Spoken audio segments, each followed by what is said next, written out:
Two different answers come to mind, because being Gen Z, I grew up in both the pre-cell phone era and the post-cell phone era.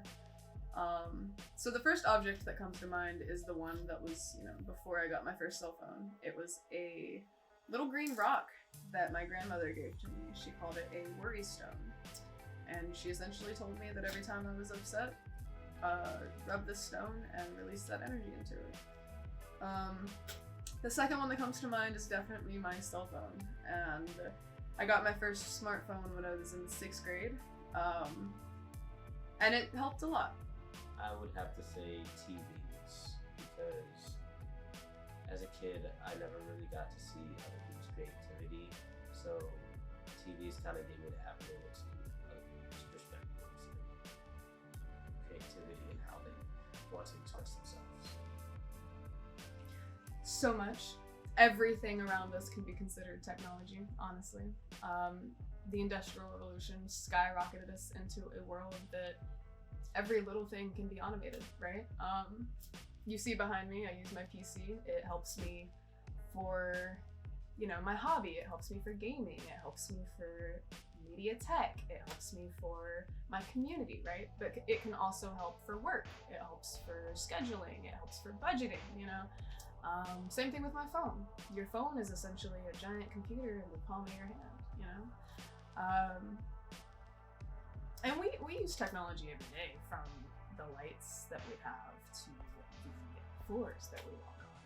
So it really depends on what you consider technology to be. The object I used to use in my childhood, my TV, used to kind of lack the versatility that a computer has, but it also was the catalyst of my creativity and how I viewed how I can just make my art. But on the flip side, computers, they have all the versatility you have. It kind of thrives on versatility, but on ease of use, it's kind of, it's not just easy to use. You just can't just use it and then know what you're doing. Pretty much everywhere. When it comes to a rock or a stone or a stuffed animal or a song, those are all interchangeable things that you can use at any time. And when it comes to cell phones and other technology, we live in an age where not having one is abnormal. So I definitely do feel comfortable using it wherever. Today, yes, it's a toss-up between the two. He's on the good side. It's like, hey, you get connected and you get all these things just on your fingertips. Like anything you can really think of, you can kind of like be like, hey, I want to figure this out.